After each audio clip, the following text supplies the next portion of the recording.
আসসালামু আলাইকুম ভিউয়ার্স, সবাই কেমন আছো? আশা করছি অনেক অনেক ভালো আছো এবং এই সময়গুলো তোমরা কাজে লাগাচ্ছ। তো আজকের ক্লাসটা মূলত জাহাঙ্গীরনগর সি ইউনিটে যারা পরীক্ষা দিবা তাদের জন্য ইংলিশ টপিক সিলেক্ট করে নিয়ে এসেছি। তোমরা এই টপিকগুলা অবশ্যই অবশ্যই পড়ে দেন পরীক্ষা হলে যাবা। তো প্রথমত তোমাকে যে টপিকটা অবশ্যই অবশ্যই পড়তে হবে সেটা হচ্ছে লিটারেচার। লিটারেচার থেকে তুমি মাস্ট বি কোশ্চিন পাবা, ঠিক আছে? তোমাকে অবশ্যই অবশ্যই লিটারেচার পড়তে হবে। তুমি একটা থেকে দুইটা কোশ্চিন পাবা, দুইটা না হোক একটা কোশ্চিন অন্তত পাবা, ঠিক আছে?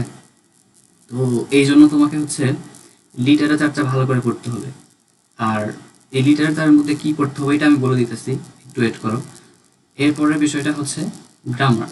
গ্রামারের হচ্ছে আমি মনে করি যে A to Z তোমরা যারা ভার্সিটি মানে প্রিপারেশন নিতেছ তাদেরকে হচ্ছে সাজেস্ট করবো যে গ্রামারের A to Z পড়তে। তবে আমি এখানে কিছু টপিক ভাগ করে নিয়ে আসছি আর কি, কেটে নিয়ে আসছি। তো জাহাঙ্গীরনগরে যারা পরীক্ষা দিবা শুধুমাত্র তাদের জন্য এটা। আর এরপরে হচ্ছে ভোকাবুলারি মানে মেমোরাইজিং পার্ট যেটা, ওটা থেকে কিছু টপিক আছে, এগুলো আমি সিলেক্ট করছি জাবির জন্য। মানে আমি যেগুলো ফেস করছি আর কি, যেগুলা প্রতিবার আসে, তো এগুলো আর কি। তো এই হচ্ছে তিনটা টপিক, একটা লিটারেচার, গ্রামার, প্লাস হচ্ছে মেমোরাইজিং পার্ট অথবা ভোকাবুলারি, যেটাই বলো না কেন। তো এবারে চলো হচ্ছে লিটারেচার নিয়ে আলোচনা করা যাক। লিটারেচারে প্রথমত যে আমরা হচ্ছে কিছু ব্যক্তিকে মানে সবসময় আর কি যে কোনো সাহিত্যেই স্মরণ করি, সেটা হচ্ছে প্রথমত যদি তার নাম বলি, এই হচ্ছে উইলিয়াম শেক্সপিয়ার, ঠিক আছে? তো এর এর ব্যক্তিত্ব কি, এর জন্ম মৃত্যু বা এ হচ্ছে কিরকম কবি ছিল, মানে কিরকম ব্যক্তিত্ব তার ছিল, A to Z আর কি। এর এর সম্পর্কে হচ্ছে A to Z। শেক্সপিয়ার সম্পর্কে হচ্ছে A to Z তোমরা পড়বা, কারণ হচ্ছে এখান থেকে যে কোনো একটা কোশ্চিন আসতে পারে এর সম্পর্কে, ঠিক আছে? বা এর এর কোনো লেখনী থেকে, অথবা যে এই কোনটা লেখছে, কি লিখছে, এগুলা এই টাইপের কোশ্চিন আসতে পারে। আর দ্বিতীয়ত হচ্ছে তোমার আহ, এই যে মডার্ন এজ সম্পর্কে কিছু হচ্ছে আছে সাহিত্যিক, এগুলার হচ্ছে নাম, তারপর হচ্ছে এগুলার লিখনী এদের, তো এগুলো আর কি দেখতে হবে। এটা হচ্ছে DER মডার্ন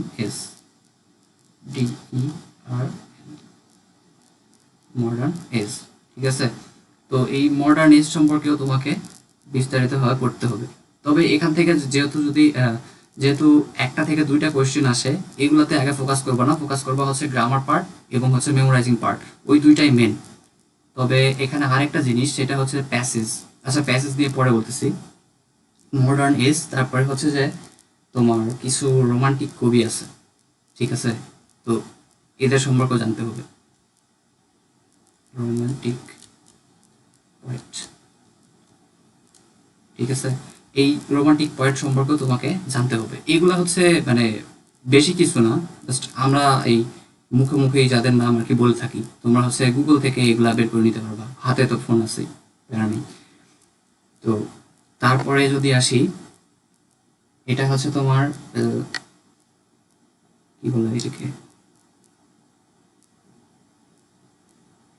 ওই যে বই তোমাদের হলো বোর্ড বই, মানে এইচএসসির যে বইটা, এইচএসসির ইংলিশ যেটা বই, ইংলিশ, এই ইংলিশ বইয়ে কিছু হচ্ছে রাইটারের নাম আছে, যেমন হচ্ছে তোমার ওই যে DH লরেন্স, এগুলা এদের সম্পর্কে তো অবশ্যই অবশ্যই পড়বা, কারণ হচ্ছে এদের নাম বই দেওয়া আছে, হুট করে এদের বায়োডাটা চাইতে পারে, বা এদের একটা লেখনীর নাম দিয়ে দিল, বললো যে এটা কে লিখছে, তখন তোমাকে হচ্ছে ওটাকে তো অ্যান্সার করতে হবে। তো এই জন্য বইয়ে যেগুলা কবির হচ্ছে নাম দেওয়া আছে, তো এগুলা মাস্ট বি তোমরা পড়বা। আর তারপরে এই যে বললাম যে রোমান্টিক পোয়েট্রি কিছু, আর হচ্ছে মডার্ন এজ থেকে কিছু, আর এই যে ব্যক্তি বিশেষে যে যিনি আছেন তিনি হচ্ছেন আমাদের উইলিয়াম শেক্সপিয়ার।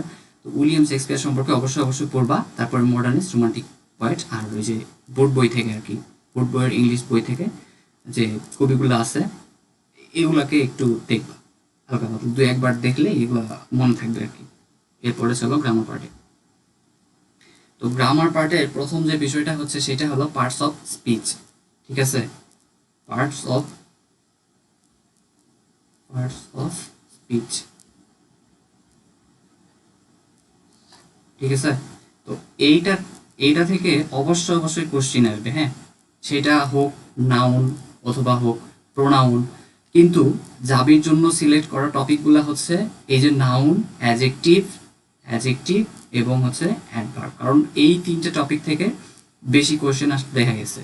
তো তোমাকে হচ্ছে এই জন্য নাউনটা নাউনটা অন্তত ভালো করে পড়তে হবে। তারপরে অ্যাজেক্টিভ, এইটাও, এই তিনটা টপিককে ছাড়া যাবে না, ঠিক আছে? তিনটা টপিক ছেড়ে যদি তুমি হলে যাও তাহলে দেখবা যে একটা কোশ্চেন তুমি পারতেছো না, হতাশায় ভুগবা তখন আবার। তো তারপরে যদি আসি অ্যাডভার্ব, অ্যাডভার্বটাও সেম, কিন্তু অ্যাডভার্ব কিন্তু তোমার অনেক ইজি একটা বিষয়, ঠিক আছে? তো অ্যাডভার্ব এইটাও, অ্যাডভার্ব থেকে কোনো কোশ্চেন আসলে তোমার হচ্ছে হতাশ হওয়া যাবে না, এটা থেকে তোমাকে কোশ্চেন অবশ্যই অ্যান্সার করে আসতে হবে কোশ্চেনে, বুঝছো? তো প্রথমে গেল নাউন, দ্বিতীয়ত অ্যাজেক্টিভ, তৃতীয়ত হচ্ছে অ্যাডভার্ব। এরপরে আসি ভয়েস নিয়ে। তুমি যে ভার্সিটিতে এক্সাম দিতে যাও গিয়ে দেখবা যে ওখানে একটা ভয়েস রিলেটেড কোশ্চেন দিয়ে রাখছে, ঠিক আছে? স্টুডেন্টকে আটকানোর জন্য এই একটা জিনিসই যথেষ্ট, ভয়েস। তুমি হয়তো ভাবতেছো যে 9-10-এ ভয়েস পড়ছি, এইচএসসিতেও ভয়েস পড়ছি, এটা তো ইজি ব্যাপার। ইজি না ভাইয়া, তুমি এই এক্সামে যাও, ভার্সিটি এক্সামগুলো দাও, বুঝতে পারবা যে ভয়েস আসলে কি জিনিস। তো এই জন্য তোমাকে হচ্ছে ভয়েসটাও মাস্ট বি পড়তে হবে চাবির জন্য। তারপরে আসি ডিগ্রি, এই ডিগ্রিটা অবশ্যই অবশ্যই পড়তে হবে। তাহলে এখানে কটা টপিক গেল? একটা noun, adjective, adverb, voice, degree. Degree পড়ার পরে হচ্ছে তোমরা জেন্ডারটা করে নিবা, ঠিক আছে? জেন্ডারটা অবশ্যই অবশ্যই পড়বা। এরপরে হচ্ছে লাস্টের দিকে যেটা সেটা হচ্ছে নাম্বার, এই নাম্বারটা মাস্ট বি পড়বা। এই নাম্বারে 2 স্টার দিলাম, হ্যাঁ, নাম্বার 2 স্টার। আর হচ্ছে নাউনে তো অবশ্য, নাউনে তুমি যতগুলো স্টার দিবা দিয়ে দাও, সমস্যা নেই, কারণ হচ্ছে যে নাউন একটা পাবা, আশা করা যায়। তো এরপরে দেখি, এরপরে হচ্ছে ভার্ব। তুমি গ্রামার পড়বা, ভার্ব পড়বা না, এটা কখনো হয়? তোমাকে অবশ্যই অবশ্যই ভার্বটা পড়তে হবে। ভার্ব অবশ্যই অবশ্যই পড়ে জাবির উদ্দেশ্যে রওনা দিবা। তারপরে হলো ক্লজ অ্যান্ড ফ্রেজ। সবচেয়ে ইজি একটা টপিক হচ্ছে আমার কাছে ক্লজ অ্যান্ড ফ্রেজ। তুমি যদি ক্লজ অ্যান্ড ফ্রেজ না বুঝো তাহলে তুমি আসলে গ্রামার বুঝতেই পারো না। তোমাকে ক্লজ অ্যান্ড ফ্রেজ অবশ্যই অবশ্যই বুঝতে হবে, আর এই দুইটা অনেক ইজি একটা টপিক, ঠিক আছে? এই দুটো থেকে কোশ্চেন করা অনেক ইজি, মানে ওইটার হচ্ছে তোমার অপশন দেখা ছাড়াই তুমি মানে পারবা আর কি, যে কোনটা হবে অ্যান্সার তোমার মনের মধ্যে চলে আসবে ক্লজ অ্যান্ড ফ্রেজ দেখলেই। হয় ক্লজ দিবে আর না হলে ফ্রেজ দিয়ে রাখবে, দুইটাই তো কখনো থাকবে না, একটা থাকবে, ক্লজ থাকবে অথবা ফ্রেজ থাকবে। তো এই দুটাকে তোমাকে অবশ্যই অবশ্যই পড়তে হবে। এরপরে আসো কারেকশন, ঠিক আছে? এটা কিন্তু সেন্টেন্স কারেকশন, এমনি এমনি কারেকশন না, সেন্টেন্স কারেকশন। একটা সেন্টেন্স দিয়ে রাখবে, ওটাকে তোমার হচ্ছে সঠিক করে আর কি সাজাতে হবে।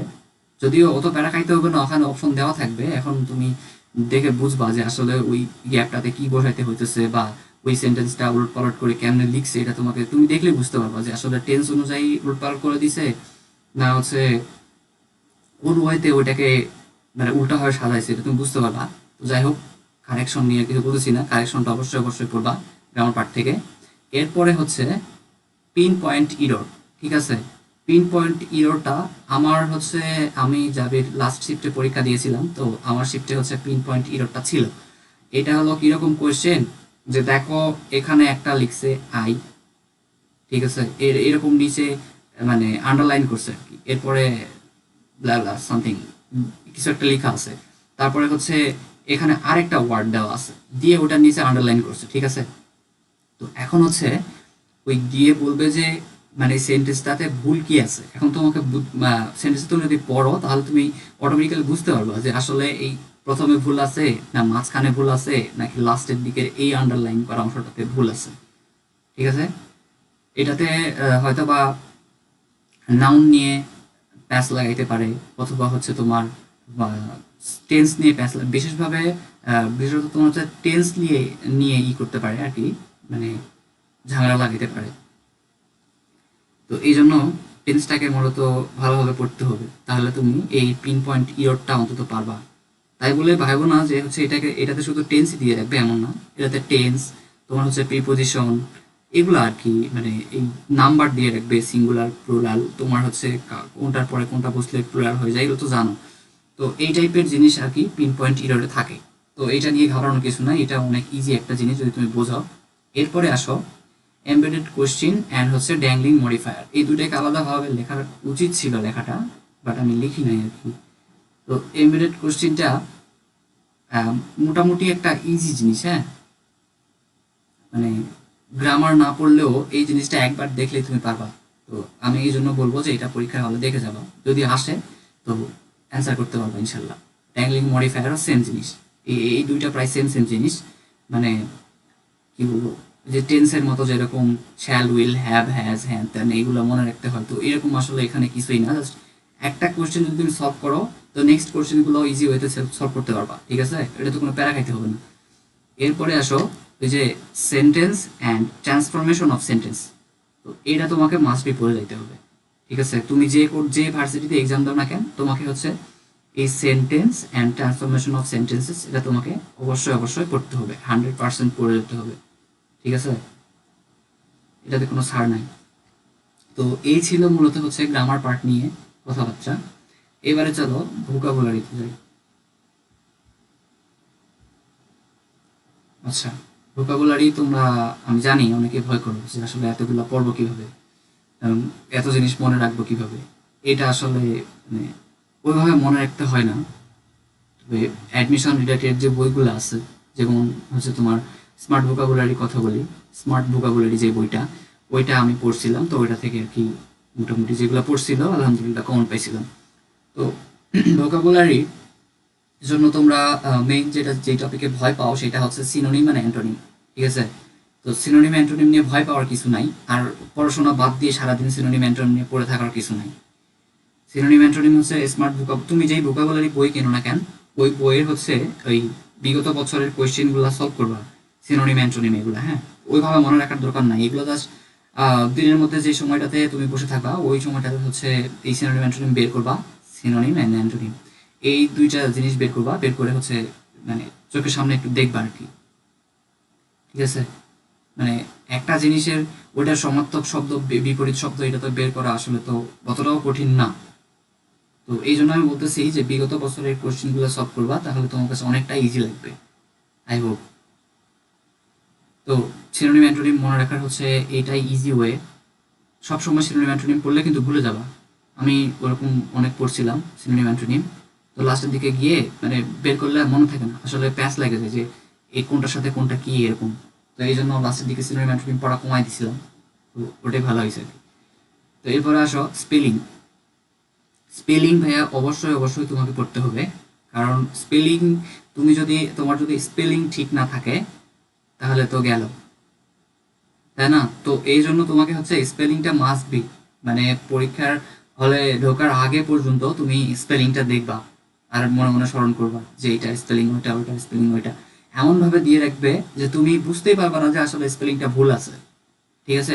এখানে স্পেলিং বলতে এমন না যে পুরা বাক্যটাই হচ্ছে তোমার ই করে রাখছে, মানে ভুল দিয়ে রাখছে এমন না, এই ছোটখাটো কিছু ওয়ার্ড, ঠিক আছে, ছোটখাটো ওয়ার্ডগুলো হচ্ছে ভুল দিয়ে রাখবে, ওগুলোর মধ্যে থেকে আর কি তোমাকে সঠিকটা খুঁজে বের করতে হবে এই আর কি। তবে ভাইবো না যে সবগুলো আলাদা আলাদা ওয়ার্ড দিয়ে রাখবে, না, সেটা না। এই প্রভাব, ধরো এখানে প্রভাবটা আছে, তো এই প্রভাবটাই হচ্ছে যে ওরা বিভিন্নভাবে লিখছে আর কি, মানে ওয়ার্ডগুলা একটু চেঞ্জ করে দিয়ে ওটার মধ্যে হচ্ছে বৈচিত্রতা নিয়ে আসছে আর কি। তো এই ছিল হচ্ছে স্পেলিং নিয়ে কথাবার্তা। এরপরে আসো ফ্রেজ অ্যান্ড ইডিয়ম। তো এইটা তোমাকে মাস্ট বি পড়ে যেতে হবে জাবির জন্য, ফ্রেজ অ্যান্ড ইডিয়ম, এটা থেকে একটা কোশ্চিন পাবা, ঠিক আছে। ওই যে ক্লজ অ্যান্ড ফ্রেজ যেরকম আছে গ্রামার পার্টে, তো এখানে ভোকাবুলারি অংশেও তোমার হচ্ছে ফ্রেজ অ্যান্ড ইডিয়ম এটা আসবে, ঠিক আছে। তো এইটা কিন্তু অনেক ইজি একটা ব্যাপার। তোমার হলো ওই যে বাংলায় যে বাগধারা পড়ছো ওইটাই আর কি, মানে একটা ওয়ার্ড দেওয়া থাকবে, ওটার মানে কি এবং ওটা দিয়ে ব্যাখ্যা এরকম সাজানো থাকবে আর কি। ওই বিষয়গুলো তোমার ভোকাবুলারি পার্টে গিয়ে দেখো যে ফ্রেজ অ্যান্ড ইডিয়মে ওগুলো পেয়ে যাবে, ঠিক আছে।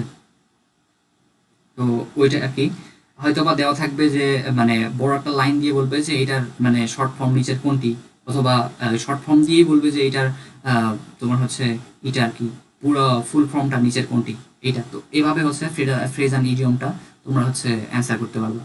ফ্রেজ অ্যান্ড ইডিয়ম অনেক ইজি একটা বিষয়, হচ্ছে স্পেলিং এর মতো, আর তারপরে আসি প্রিপোজিশন। প্রিপোজিশন নিয়ে তো আলাদাভাবে বলার কিছু নাই, কারণ হচ্ছে প্রিপোজিশন তুমি যেই ভার্সিটিতে এক্সাম দিতে যাও না কেন সেই ভার্সিটির জন্য তোমাকে প্রিপোজিশন অবশ্যই অবশ্যই পড়তে হবে। ঠিক আছে, প্রিপোজিশন 100% তোমাকে পড়তে হবে। প্রিপোজিশন না পড়ে পরীক্ষা হলে যাওয়া যাবে না। তো এই জন্য তোমাকে অবশ্যই অবশ্যই প্রিপোজিশনটা পড়ে যেতে হবে, আর মাথায় রাখতে হবে যে প্রিপোজিশন থেকে একটা কোশ্চিন আসবেই। এটা হলো তোমার একটা সেন্টেন্স লিখবে, লিখে ওটার মাঝে গ্যাপ দিয়ে মানে নিচে হচ্ছে অপশন দিয়ে রাখবে যে অফ, ইন, তারপরে হচ্ছে উইদাউট। ঠিক আছে, তো এরকম আর কি। উইদাউট না, সরি, আউট। তো এরকম আর কি। তারপর হচ্ছে ডাউন। এগুলো তোমাকে খুঁজে খুঁজে বের করতে হবে, এগুলো তোমরা জানো, এগুলো নিয়ে আলাদাভাবে কথা বলার কিছু নাই। এরপরে আরেকটা জিনিস, সেটা হচ্ছে যে মানে জাবিতে আমি ফেস করছি এই জিনিসটা। তো আমার ভাগ্য ভালো ছিল যে আমি এই জিনিসটা হচ্ছে মানে পরীক্ষার আগেই পড়ছিলাম, আগের দিনই পড়ছি আর কি। ভাবি নাই যে এটা কখনো মানে পাবো, যে ওয়ান ওয়ার্ড সাবস্টিটিউট। ঠিক আছে, এটা তোমার হলো কেমন জিনিস, যে ধরো ওই যে আম, কি বলে নরখাদক, যে যে নরখাদক হচ্ছে সে, ওকে কিন্তু কানিবাল বলা হয়, কানিবাল। ঠিক আছে, তো এরকম আর কি। তোমার হচ্ছে কোশ্চিনে দিয়ে রাখবে যে আহ, মানুষের যে মাংস খায় আর কি, ইংলিশে লেখা থাকবে যে হু ইট সামথিং আর কি, যাই হোক। তো ওইটা তোমাকে মানে কোনটা কি ওইটার হচ্ছে ওই জিনিসটা তোমাকে ওখানে বুঝে লিখতে হবে, মানে এক কথায় প্রকাশের মতো। ঠিক আছে, এটাই হচ্ছে ওয়ান ওয়ার্ড সাবস্টিটিউট। তো তোমরা এই বই এই জিনিসটা যে কোনো ভোকাবুলারি বই খুললেই পাওয়ার কথা। আমি যদিও স্মার্ট ভোকাবুলারিতে পাইছিলাম এটা। আমি হচ্ছে এই যে নতুন নতুন কিছু ওয়ার্ড সংযোজন করছিল, তো ওগুলো পড়ে গেছিলাম, তো গিয়ে দেখতেছি যে নরখাদকের এটা আসছে কার্নিভাল আর কি। তো ওইটা, তো এই জন্য তোমাকে আমি বলবো যে এটাও 100% পড়ে যাবা জাবির জন্য, ওয়ান ওয়ার্ড সাবস্টিটিউট। ঠিক আছে, এরপরে হচ্ছে প্রভার্ব, প্রবাদ বাক্য যেগুলো আর কি। তো এইটা তুমি পড়ে যাবা, বাট এইটা তেমন একটা আমি দেখি নাই। এটা তো ধরো যে এটা 50% আর কি, 50%। তো এই প্রভাবটা তুমি এমনি 50% পড়ে গেলেই হবে। প্রভাবের হচ্ছে যতগুলা আছে, বিগত সালের কোশ্চেন আছে, এগুলো একবার করে দেখবা। সর্বোচ্চ হচ্ছে 20 মিনিট সময় লাগবে দেখতে। তো এই প্রভাবটা 50% চান্স আছে আসার।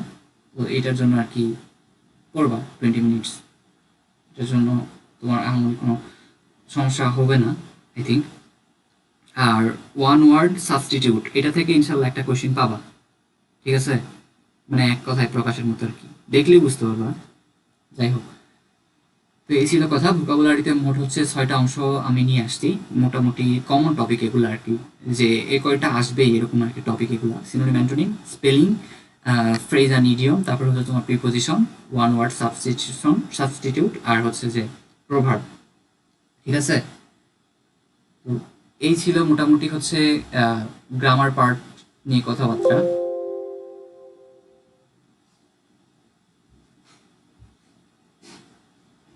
তো এখানে হচ্ছে তোমার টপিক তো পাইলা হচ্ছে লিটারেচার, গ্রামার, ভোকাবুলারি, তারপরে হচ্ছে